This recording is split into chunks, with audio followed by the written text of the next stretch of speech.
Investment in securities are subject to market risk. Please carry out your due diligence and read all the related documents carefully before investing.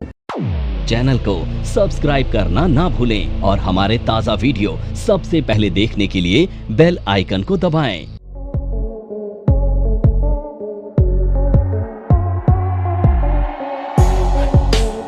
China का एक data आता है जो केवल एक ही data important है, ठीक है, और इसका नाम है PMI number, purchase manager index कहा जाता है इसे। अब समझिएगा परचेज मैनेजर इंडेक्स क्या होता है, क्यों इंपॉर्टेंट होता है। अब देखिए परचेज मैनेजर इंडेक्स ना आपको ये बताता है कि इकोनॉमी में जो सबसे बड़े 400 परचेज मैनेजर्स हैं वो किस तरह से मार्केट में खरीदारी कर रहे हैं, किस तरह से उनके पास ऑर्डर्स आ रहे हैं, किस तरह से उनकी इन्वेंट्री पाइल अप हो रही है, किस तरह से वो अपनी इन्वेंट्री को मैनेज कर रहे हैं, ये सारी चीजें। मान के चलिए अगर आपके पास ऑर्डर बुक अच्छी आ रही है और आपकी जो इन्वेंट्री है वो भी पाइल अप नहीं हो रही, बढ़ नहीं रही है, बल्कि गिर रही है, तो इसका मतलब है ऑर्डर एग्जीक्यूशन टाइम पे हो रहा है, डिलीवरी टाइम पे हो रही है, डिमांड सप्लाई सब अच्छे से चल रहा है, तो इसका मतलब है कि डेवलपमेंट हो रहा है, ग्रोथ हो रही है देश में।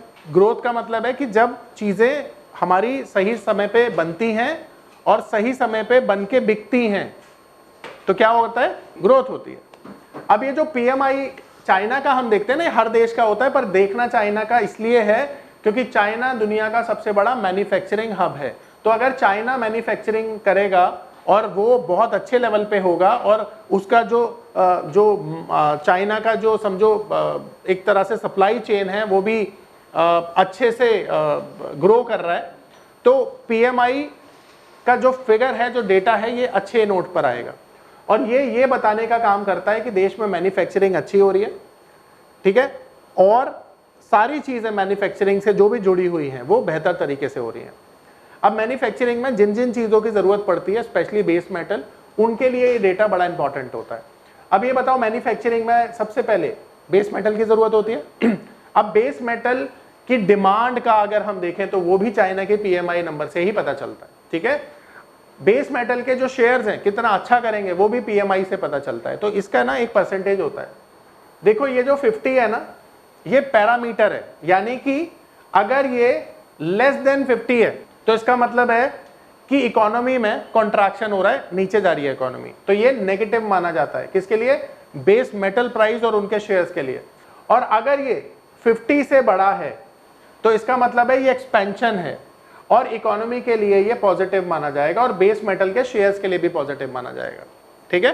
तो जब भी बेस मेटल के शेयर्स को देखो, इस डेटा को जरूर देख लेना, यह हर महीने आता है, ठीक है। अब हम बात करेंगे यूएस की इकोनॉमी के डेटा। अब यूएस इकोनॉमी में सबसे पहला जो डेटा होता है वो होता है रिटेल सेल्स का। अब ये जो रिटेल सेल्स है, रिटेल सेल्स का मतलब है कि रिटेल लेवल पे कितनी सेल्स इकोनॉमी में हो रही हैं। अब आप लोग कौन है, रिटेलर है ना, अगर आप लोग डिमांड करेंगे तो सेल्स भी बढ़ेगी। अब आप लोग डिमांड कब करेंगे, जब आपकी नौकरी अच्छी चल रही है, बिजनेस अच्छा चल रहा है, तभी तो डिमांड करेंगे। नमस्कार दोस्तों, क्या आप स्टॉक मार्केट में शुरुआत करने का सोच रहे हैं और क्या आपको यह समझ में नहीं आ रहा है कि आपकी शुरुआत कहां से होनी चाहिए, तो मैं आपको एक ऐसा कोर्स सजेस्ट करने जा रहा हूं जो आपकी लाइफ चेंज कर सकता है। और मैं बात कर रहा हूं NIFM का advance level of smart investor course की, जो आपकी लाइफ चेंज कर सकता है। जी हां, आपने सही सुना, NIFM आपके लिए लेके आया है एक ऐसा शानदार कोर्स जो आपको बताएगा कि किस तरह से आप स्टॉक मार्केट में सक्सेसफुली पैसा कमा सकते हैं। और ये कोर्स है advance level of smart investor.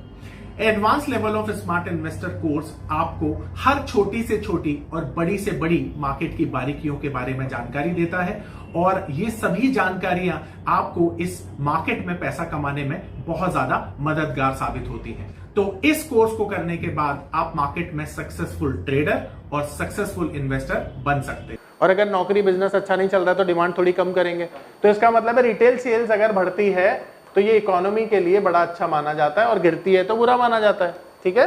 दूसरा होता है कंज्यूमर कॉन्फिडेंस। अब कंज्यूमर कॉन्फिडेंस का मतलब है कि इकोनॉमी में ना कंज्यूमर जो है वो अपनी परचेजिंग को लेकर कितना कॉन्फिडेंट है। अब ये मानो कि तुम्हारी जेब में 10,000 रुपए हैं, तुम 10 के 10,000 रुपए कब खर्च करोगे, जब तुम्हें पता होगा कि 10,000 और आ जाएंगे मेरे पास, ठीक है। तो आपका अगर कॉन्फिडेंस बढ़ रहा है तो उसका मतलब है इकोनॉमी के लिए अच्छा है ना। आप अपनी स्पेंडिंग को लेकर कंसर्न है ही नहीं।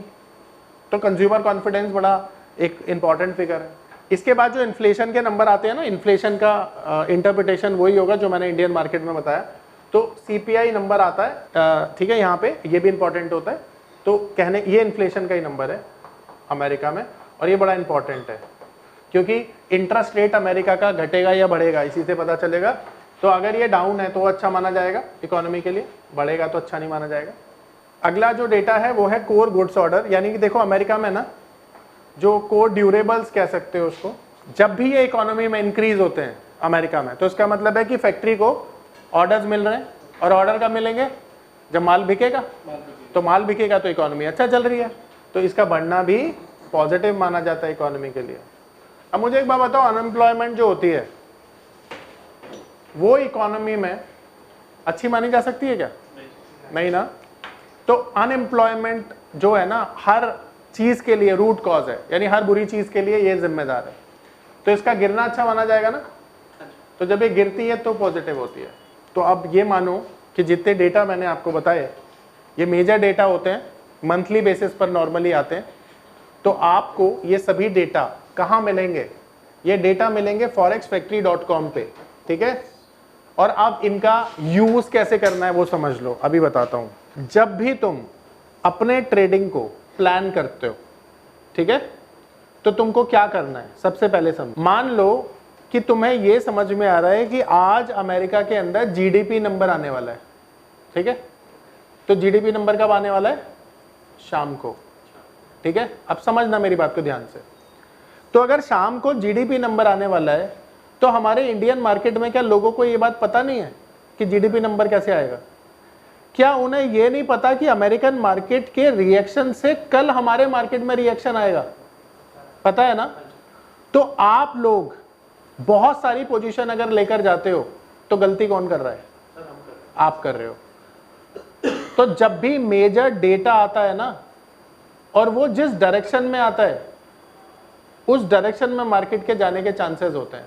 अगर ये क्लैरिटी है कि डेटा अच्छे साइड पर आएगा तो उस दिन तुम देखोगे मार्केट बहुत बड़ी तेजी के साथ बंद होगा। ये पावर ऑफ नंबर थ्योरी इतनी बेहतरीन थ्योरी है कि इसे करने के बाद आप एक अलग अनुभव करेंगे और आपको लगेगा कि शायद इसी चीज की आपको तलाश थी। बहुत सालों की ट्रेडिंग के बाद, इन्वेस्टिंग के बाद आपको शायद ऐसे प्रोडक्ट की जरूरत थी जो मार्केट में आपको वो कॉन्फिडेंस दे पाए, जिस कॉन्फिडेंस के साथ आप रोज पैसा कमा पाए और जितना आप चाहें उतना पैसा कमा पाए।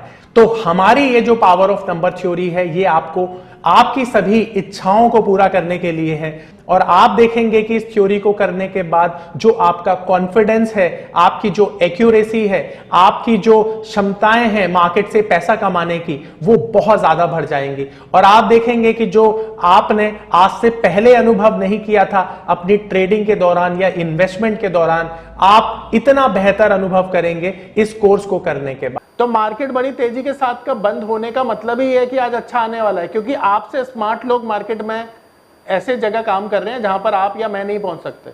तो उन लोगों को पहले से सारी चीजें पता है। तो जब उनको पता है तो वो चीज आपको कैसे पता चलेगी? 3 बजे के बाद वो तेजी बनेगी, ठीक है। 3 बजे के बाद वो तेजी बनेगी। और वो तेजी क्यों बनेगी? क्योंकि अमेरिका के अंदर एक बड़ा डेटा आने वाला है। अगर अमेरिका के अंदर उस बड़ी वजह के बाद एक बड़ी तेजी आई तो अगले दिन जब मार्केट आपकी खुलेगी तो कहां खुलेगी? गैप अप खुलेगी। तो ये सारी चीजें किस चीज पर डिपेंड करती हैं? डेटा पर, जो अभी मैंने पढ़ाया आपको। तो हर मेजर डेटा के बाद मार्केट में एक बड़ा ट्रेंड चेंज हो जाता है। इसीलिए डेटा भी आपके दिमाग में होना चाहिए। जब आप ये प्लान कर रहे हो ना, अपने डिसीजन मेकिंग कर रहे हो, तो कहीं ना कहीं ये डेटा भी इंपॉर्टेंट होगा। ये समझ के चलो। परफेक्ट। और बताओ, तो डेटा में सबको समझ में आया? तो फॉरेक्स फैक्ट्री पर ये डेटा आपको मिलेगा। 3 कंट्री के जो डेटा बताए उसी पर फोकस करो, बाकी इंपॉर्टेंट नहीं है। बिल्कुल बिल्कुल। देखो ये जो डेटा है ना, जैसे इन्फ्लेशन नंबर मैंने आपको बताया, इसी तरह से हर देश की जीडीपी इंपॉर्टेंट होती है। तो आपको यूएस के वो सारे डेटा देखने हैं जो इंडिया मार्केट में आप देखते हो, ठीक है। तो उसके लिए जीडीपी नंबर आपको देखना चाहिए। देखो फॉरेक्स फैक्ट्री दिख रहा है, यहां पे जाना। फॉरेक्स फैक्ट्री पे जाना, ये कैलेंडर पे चले जाना। अब ये जो कैलेंडर है ना, इसमें ये जो यूएसडी है ना, इसका मतलब है ये यूएसडी का डेटा है, ठीक है। अब यूएसडी का इंपॉर्टेंट डेटा जो मैंने आपको बताया, बस उस पर फोकस करना। तो आप देखो अभी यूएसडी का कौन सा डेटा इंपॉर्टेंट है जो मैंने आपको बताया, अभी कोई नहीं आ रहा, देखो आ गया, पर ये न्यूजीलैंड का है। तो नॉन फार्म पेरोल नंबर होता है ना, हालांकि ये भी इंपॉर्टेंट होता है पर ये एम्प्लॉयमेंट से रिलेटेड है, ठीक है। यहाँ पे सरकारी विभाग के अतिरिक्त जो नौकरियाँ प्रोड्यूस होती हैं तो उसके बारे में बताया जाता है, तो इसको छोड़ देंगे अभी फॉर टाइम बिंग।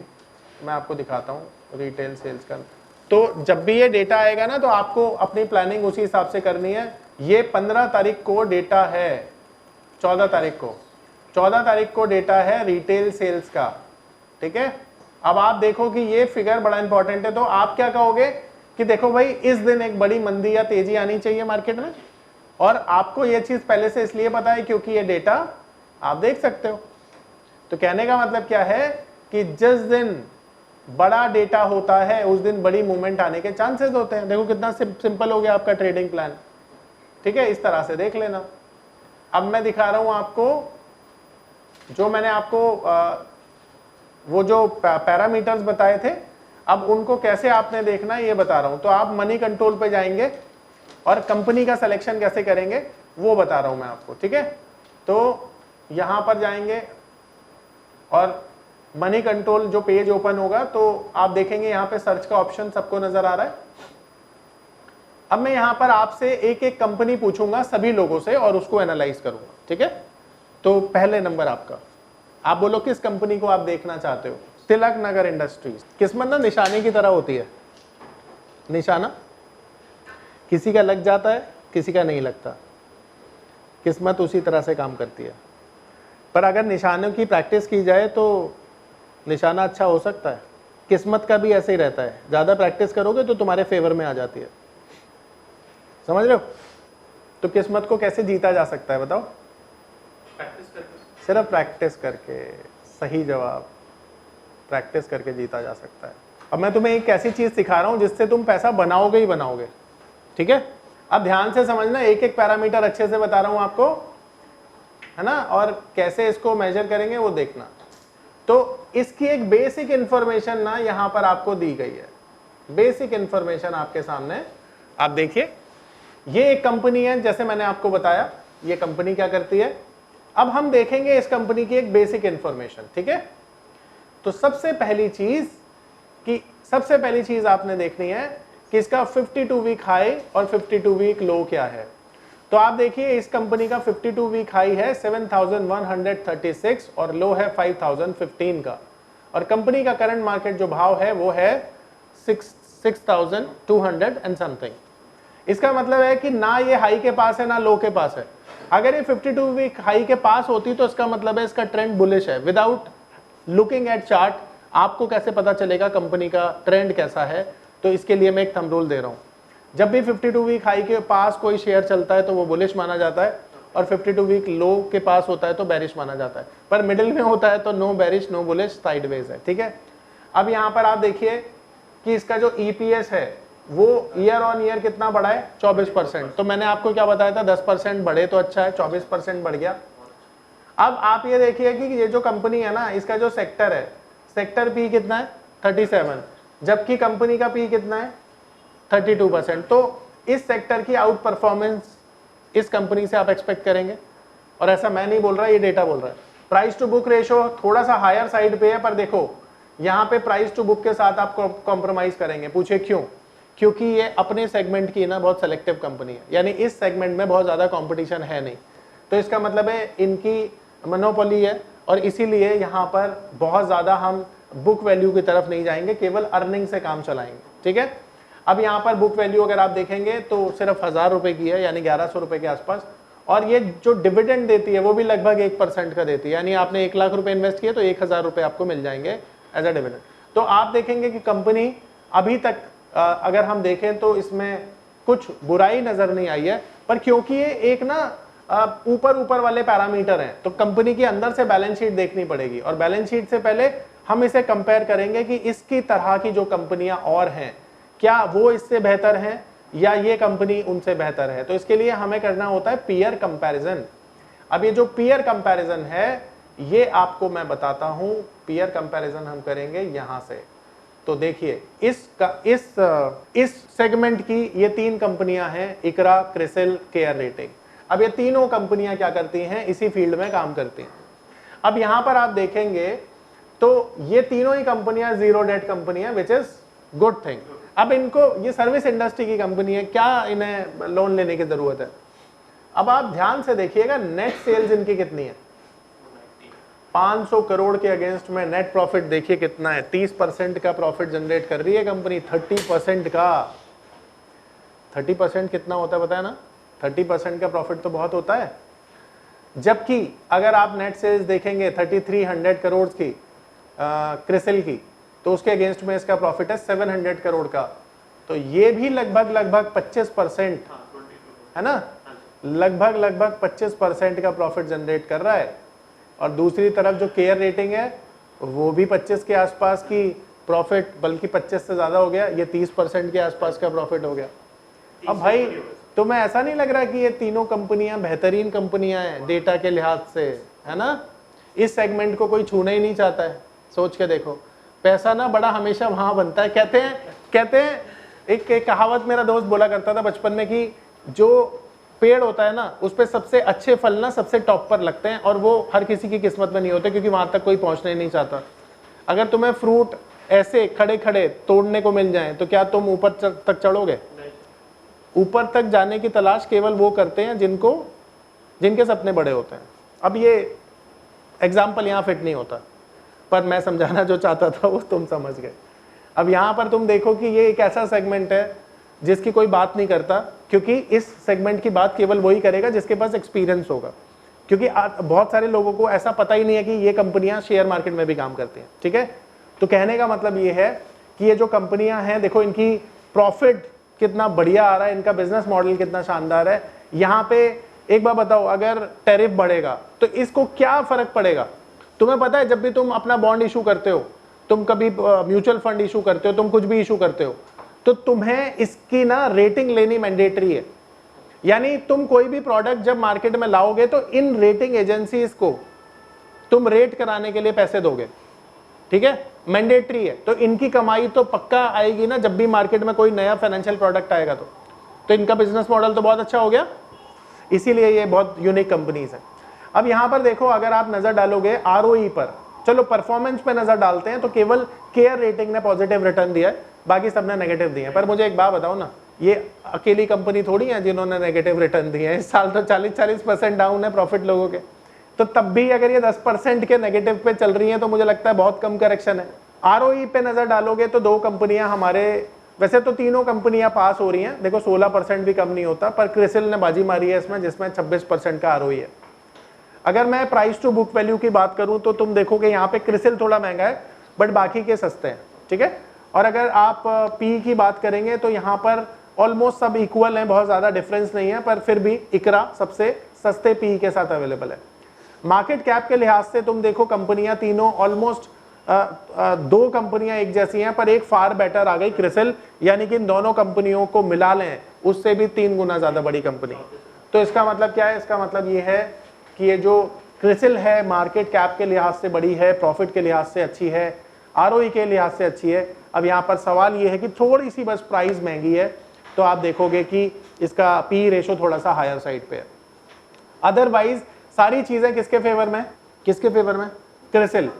यानी कि अगर आपको कोई भी कंपनी इसमें से खरीदनी है तो तीनों अच्छी हैं अनडाउटेडली, बट क्रिसिल थोड़ी सी कंपैरेटिवली आप बोलेंगे कि इसका जो वेटेज है हायर साइड पे थोड़ा ज्यादा है, ठीक है।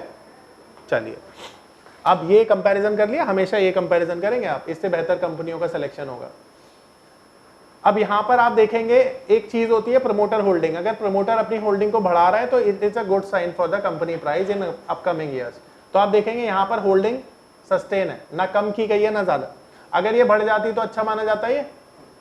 चलिए, अब आ जाइए बैलेंस शीट पर। तो बैलेंस शीट पर आप देखेंगे कि यहाँ पर बैलेंस शीट बड़ी अच्छी पॉजिटिव है। देखो बड़े बड़े बार्स हर साल नजर आ रहे हैं, इसका मतलब बेहतर कंपनी है।